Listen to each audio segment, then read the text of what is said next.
झिला तो पण आता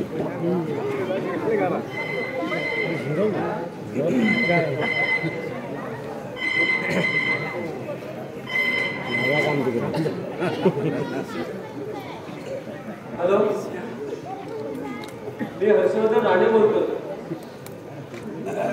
पण आपण कोण कोण? अच्छा अच्छा, पियुष का? नमस्कार नमस्कार, कसा आहेस? हो हो, आम्ही सगळे बरे आहोत. हो हो, ते बरोबर आहे. अरे तू 2 दिवसापूर्वी आमच्याकडे येऊन गेलास असं समजलं. अरे मग मला भेटून जायचं नाही का?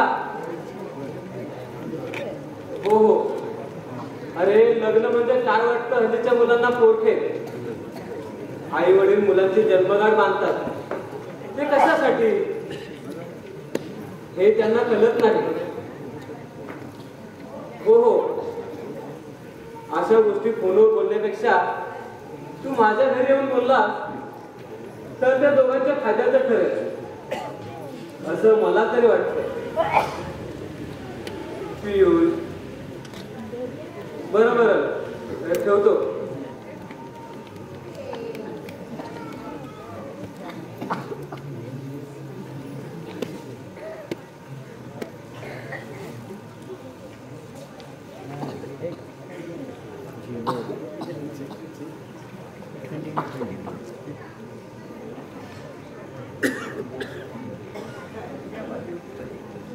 काय भाऊजी, मजेत आहात ना?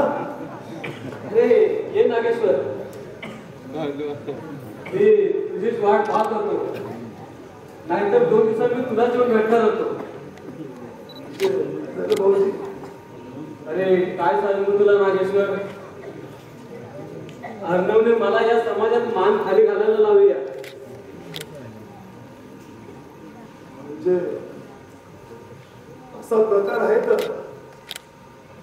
मी माझ्या इच्छेने त्याच्या आरोशी लग्न लावून दिलं. हाच मोठा अपराध झालाय. त्याचं आरोशी लग्न झाल्यापासून तो तिच्याशी चांगला वागत नाही. नवचं लग्न झालं आणि 6 महिन्यातच वाद सुरू झालं. अरे ती घरी असली की आता 4-4 दिवस घरी पत्ता नसतो. आणि आलाच तर तिच्याशी भांडून आकाश पाताल एक करतो. मग आता तू सांग नागेश्वर, त्याच्या या स्वभावाला मी काय करू? खरं तिचं म्हणणं. आणि हा माझ्या काजल बरोबर लग्न करू पाहत होता. पण भाऊजी तुम्ही त्याला विरोध केलात म्हणून.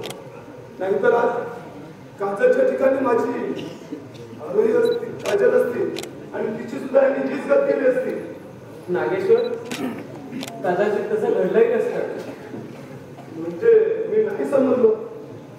अर्णवचं काजलवर प्रेम होतं म्हणून त्याने तिच्याशी सुखाने संसार केला असता.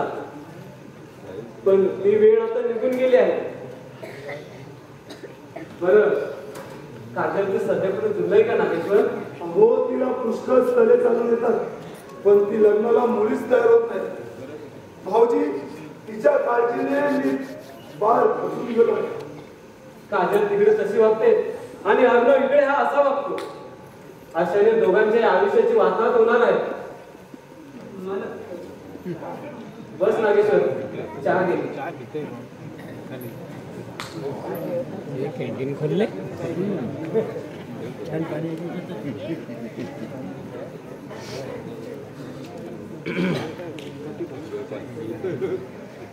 राहुल, अरे अर्णवचा चहा झाला की मी त्याला आताच्या आता खाली बोलावलं म्हणून सांग.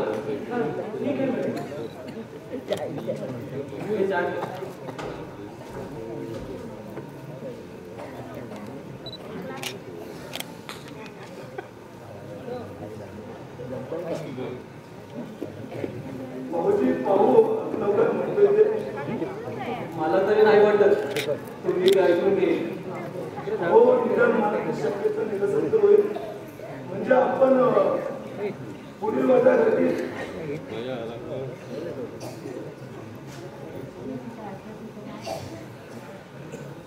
काय काम होतं पप्पा?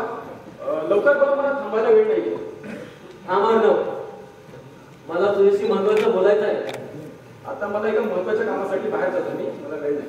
बाहेर तुझी कसली महत्वाची कामे असतात ते पूर्ण ठाऊक आहे मला. असा पुढे अरे पण अर्णव, अरे भाऊजी काय म्हणतात ते ऐकून तर घे. मामा, तुमची मध्यस्थी नकोय मला. मी तुम्हाला पूर्णपणे ओळखून आहे. जखमेवर मीठ चढून सहानुभूती दाखवण्याचा प्रयत्न करू नका. बजावून ठेवतो तुम्हाला. अर्णव, कुणाला काय बोलतो याची सुद्धा आहे का? नागेश्वर सुद्धा सख्खा मामा आहे, हे फक्त लक्षात ठेव. शुद्ध हटवायला मी कुठल्या नशेत नाही, पण याची बुद्धी भ्रष्ट होत चालेल त्याची आठवण करून देतो मी त्यांना. उगा दाखल्याचे तारे तोडू नको. आधी मी विचारतो त्या प्रश्नांची उत्तरं दे.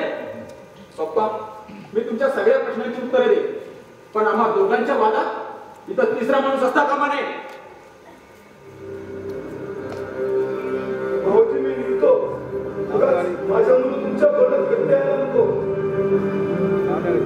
नागेश्वर, थांब नागेश्वर. अहो जाऊ दे त्यांना. नुसती कटकट झाली. कोण सांगून बोलायचा? कुणालाही काय बोलायचं नसतं, समजलं? आणि आरोहीबद्दल काय चालवलं असते? पप्पा, आरोही आणि माझ्या आयुष्यात कधीच पटायचं. अहो ती माझी बायको आहे सांगायला सुद्धा लाज वाटते मला. अरे पण तुझी लग्नाची हक्काची बायको आहे ती, तेव्हा हो असली ना तरी मी मानत नाही तिला. अरे पण तिचं यात काय चुकलं ते तरी सांगशील की नाही? कदाचित त्यातून काहीतरी मार्ग काढताय.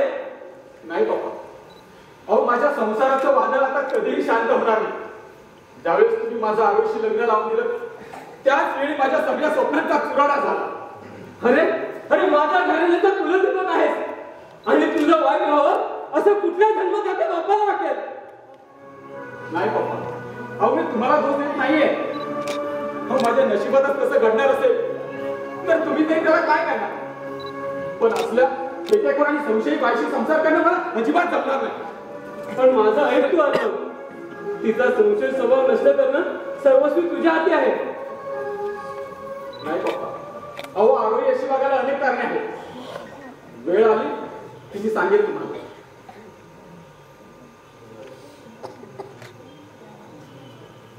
बरं अर्णव, मी तुझ्याविषयी काही गोष्टी ऐकल्यात, त्या खऱ्या आहेत का? कोणाबद्दल? त्या नाटकात काम करणाऱ्या भक्तीबद्दल.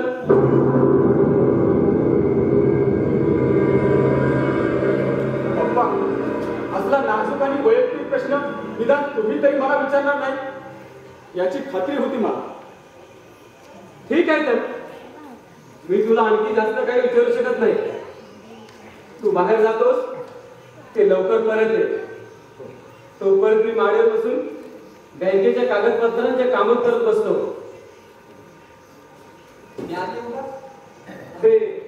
ये ना पियुष, बस ना. नाही, मला थोडं बोलायचं होतं.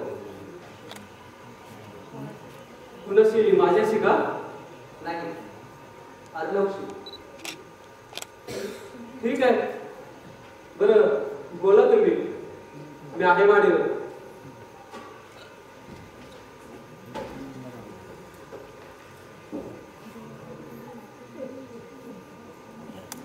भाऊजी, फक्त अर्णव म्हटलं तरी चालेल. अहो रक्ताचे संबंध जोडले गेल्यानंतर काहीतरी रीतिरिवाज पाळावेच लागतात माणसाला. पण ती रक्ताची नाती मानली तर त्या नात्याचा उपयोग होतो ना.